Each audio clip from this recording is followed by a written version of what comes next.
V-am promis un video despre cum îndepărtăm gelul de pe unghii.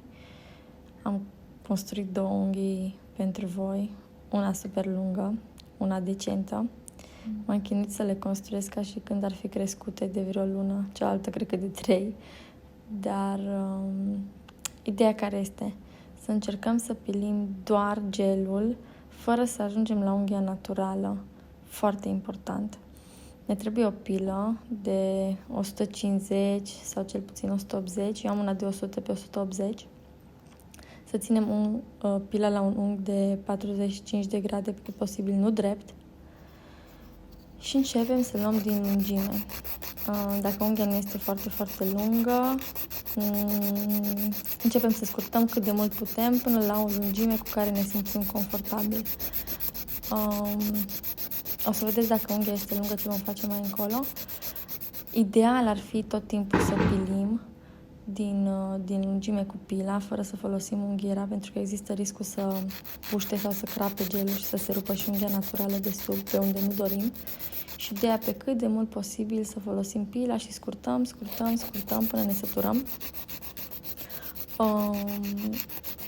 Cât de mult din lungime, repet, până când vă simțiți confortabil cu ele.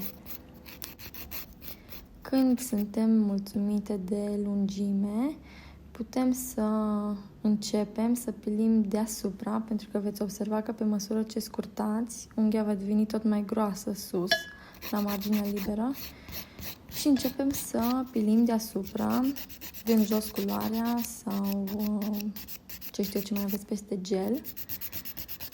Dar aici este foarte important să nu atingeți partea de sus, partea proaspăt crescută de unghie naturală. Deci, practic, să rămâneți doar pe gel. Și începeți și piliți în ce parte și formă doriți voi, atâta timp cât nu ajungeți la unghia naturală. În mod normal, nu v-aș recomanda niciodată să faceți treaba asta acasă, dar acum fiind o situație de excepție, nu avem ce să facem. Oricum, țineți cont că nu veți ajunge la unghia naturală, deci să nu piliți până când vedeți unghia naturală, piliți până când nu mai simțiți o denivelare între gel și unghia naturală.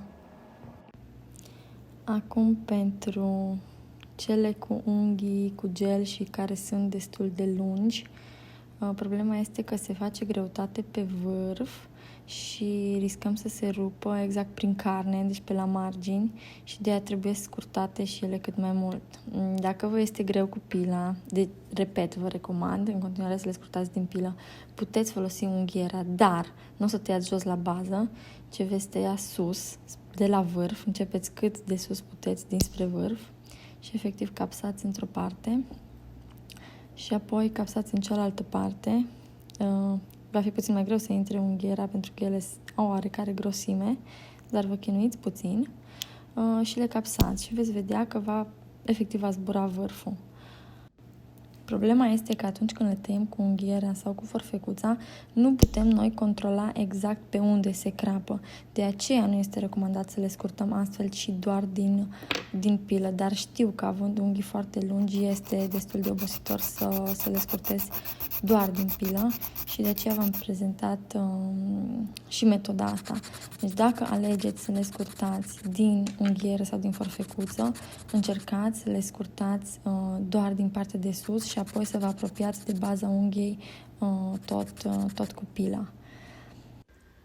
Ca și concluzie, pentru cele care aveți manicura cu gel, nu vă este atât de simplu ca și celor care au manicura cu ojă semipermanentă, dar puteți să faceți și voi totuși ceva.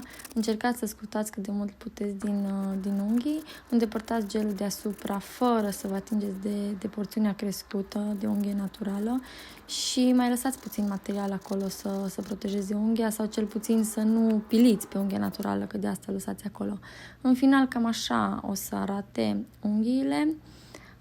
Iar în momentul acesta puteți să aplicați ojă peste.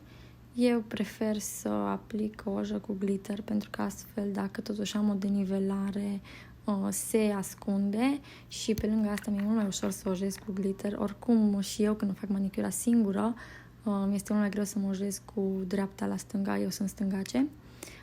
Așa că și dacă aveți manicură cu gel, nu vă panicați, scurtați unghiile cât de mult puteți, preferabil doar din pilă, luați din grosime, dar nu vă atingeți totuși unghia naturală, mai lăsați acolo puțin material și aplicați după ojă ca să ascundeți totul.